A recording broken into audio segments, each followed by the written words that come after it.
Alright, come on. We need something good. Threw that out a little early.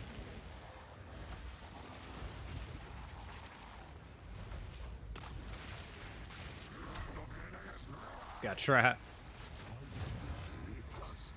It's all good. Doesn't even matter.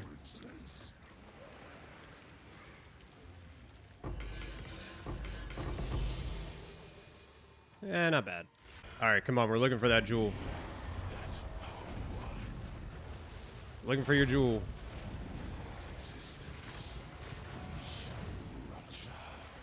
I evaded that hand.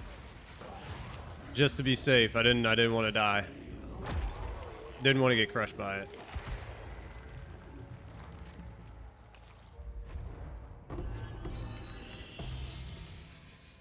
Made a diamond.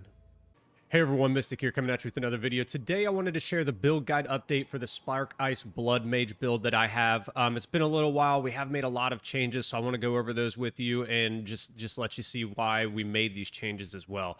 To get into it here, you know, character stats pretty much the same. Lots of strength, lots of intelligence. That's all you really need. A little bit of dex for some of the support gems and everything like that.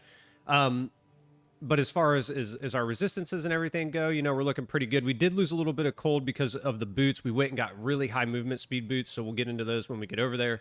But everything else, I'll just scroll through real quick. If you need to see anything, just pause the video. But there's really nothing too crazy going on in there, right? Now, to get into the skills, again, we're running actually the same exact skills. There is a few changes that we went through, though, as far as like the supports. So we'll just run through those real quick, too. So we have Life Remnants with Harmonic Remnants 2, Remnant Potency 1, and Vitality 1. Sigil of Power with Magnified Area 2, Prolonged Duration 2, and Efficiency 2. Spark is where you're going to see most of the changes that we did as far as the support gems. So we have Pierce 3, Projectile Acceleration 3, our Bloodletting. We went with Embitter basically to turn everything that we do into cold damage.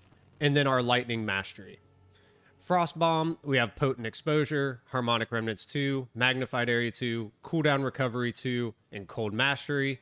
Cast on Crit, Snap, Flame Wall, Harmonic Remnants 2, Boundless Energy 2, and Energy Retention. Siphon Elements with Harmonic Remnants 2, Cold Mastery.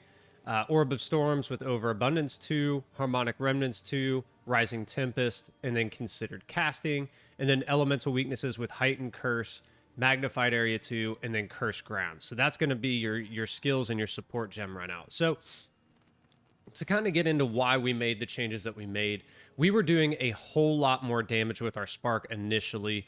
We were pushing like 500k tooltip at that point. We were absolutely deleting everything. However, we had real sustainability issues. We were really soft because we only had about 1,000 shield, just over 1,000 shield. And when we would lose that, which is pretty much all the time because we're taking hits from monsters, we were getting our life back really quick. But if you take a hit from any real mob or rare or anything like that, and your health is actually down because you're casting, and we do cast pretty quick, you're going to die. And I noticed that. It was really frustrating. I was trying to figure out ways how to get around it. I thought maybe if we just pushed the damage through the roof, nothing would even get close to us, but we were still dying, right? There's ground effects, there's all kinds of things going on. So we decided to go more energy shield based, and I'll show you where we went with that into the skill tree when we get there. But that was basically what the concept of the changes were. The second was, since we're doing enough damage now at 260 tooltip, there's no reason to really be running the rings that we had on before, and now I spec'd into rarity on my rings as well. So I'll show you that now with all the gear. So on your wand, right, we're focusing on cold or lightning damage. Really any damage, extra damage is going to do you good. Spell damage, level of all spell skills, crit chance, crit damage bonus, and like I said, any extra lightning, fire, any extra damage is going to do you good because Embitter is going to take all of that damage and change it to extra cold. So it doesn't really matter what damage is on there, you're going to get the boost from Embitter. For your helmet, you're looking for energy shield, max life, rarity, and your resistances. For our focus, spell damage, cold, lightning, any type of damage on there, level of all spell skills, cast speed, and then any resistances you can get. On our amulet, you're looking for spirit, as much spirit as you can, because we need that in order to run, our spirit gems, like our spirit skills. So you need as much spirit as you can get on your amulet. Then after that, spell damage, max life, level of all spell skills, critical damage bonus, and cast speed are all really good. On your chest piece, because we're taking the node in our ascendancy, you definitely want a high energy shield here. So get as high of an energy shield base as you can, or a chest piece as you can. Then look for things like max life and reses. Those are going to be what you're really going to be looking for. If you can add to intelligence as well, I forgot to say that, but if you can add to an intelligence as well throughout your gear, that's a bonus that will allow you to spec into more strength in the skill tree, which will get you more life.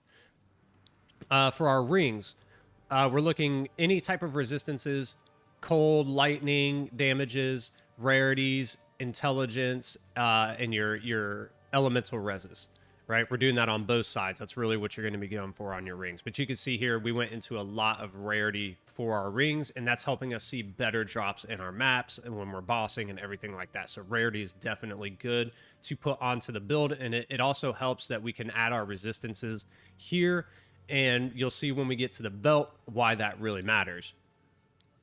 Now for our gloves, unfortunately, there's a lot of damage to attacks, which does absolutely nothing for us, so you can disregard those completely, but you're looking for max life, crit damage bonuses, and your resistances.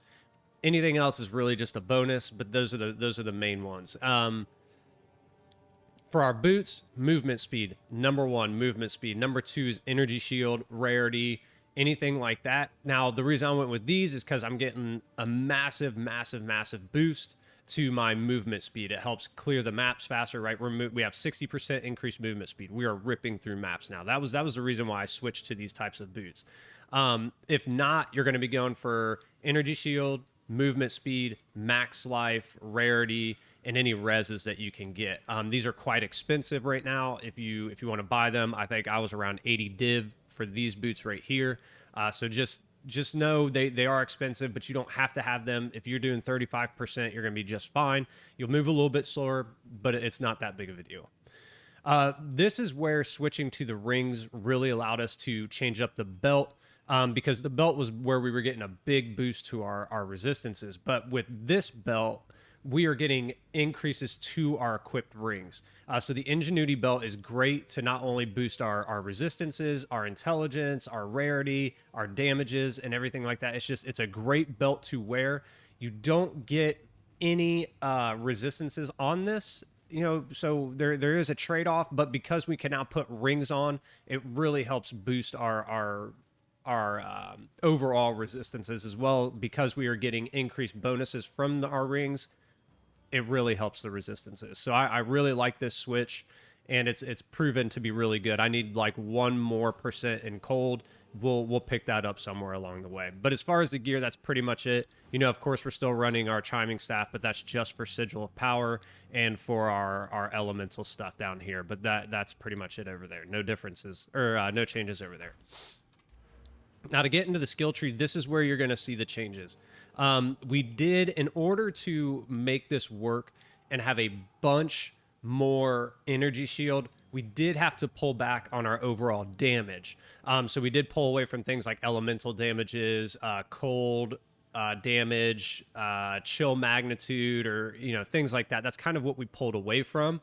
So that way we could come down and grab a whole bunch of energy shield nodes and a whole bunch of energy shield nodes. Excuse me.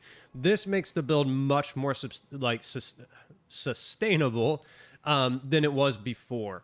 I am not dying nearly as much as I was before. And another reason for that is because we now are using the Undying Hate Timeless Jewel with Tech Rod, which is getting us our sacrifice of blood. So we are regenerating our life so fast. It's really, really hard. I'm not going to say it's impossible for us to die, but it's very, very hard compared to what it was before. And in conjunction with all of those changes, we are also running Zealot's Oath now, which our overroll of our life is going to our energy shield recharge. So we're basically when we lose our energy shield, we're recharging it really, really fast because we're picking up so many life remnants. We're over rolling our life. Our energy shield typically comes right back up. Those were the major changes, right? So basically we pulled away from some of like the damage here. We pulled away from some of the nodes here. Anywhere that you can see where like, you know, we pulled away from damage. That's basically what you're going to do in order to get down to these nodes and get your energy shield back up as well, because Tech Rod does change this node right here. We did have some crit chance or crit damage bonus stuff over here. We pulled that away because it changes this node and it no longer acts that way anyway. So it's basically kind of a free gimme anyway. Outside of that, there's really no differences between what we were running before and now. Those are like the major changes. And again, it was to get more shield and better life sustainability, right? We're regenerating our life, we're regenerating our energy shield faster than pretty much we can lose it. One other note is that because we pulled off a jewel and we pulled off some of the crit stuff, our crit chance did go down, as well as our crit damage bonus. However, again, no problems at all. This does absolutely everything. This build does everything. I mean, you guys saw from the intro clips, it melts T4 bosses. This does semis without any issue. It does mapping super well, super fast. It does Sekima trials really fast. I mean, this build is just an all-around build. It can do every single thing in the in-game. It does it well, it does it fast, and it's going to make you currency. It is getting a little pricier. It is getting a little pricier because of certain aspects that you need for the build. But it's kind of a trade-off, right? You're going to make that back. You're going to make it back. I promise you. But yeah, guys, that's pretty much it. That's it for the new update and what I've done and why I did it. If you have any questions, if you have any comments, or if you're like, hey, maybe you should try this, just leave them down below. Leave them down below. I'll check them out. I love responding to you guys. I love learning. So we'll dive into them. If you guys have any recommendations for me, or if you have, like I said, if you have any questions and you're like, I don't understand, just shoot a message to me. I'll be sure to respond to you. But other than that, guys, that's all I got for you. Be sure to come check me out on stream Monday through Friday starting at 9 a.m. Central Standard Time. And while you're here, hit that subscribe button. It really does help me out. We're over 100. I really appreciate it. Our next goal is 500. So hit that subscribe button for me. I really appreciate it, guys. And we'll see you out there later.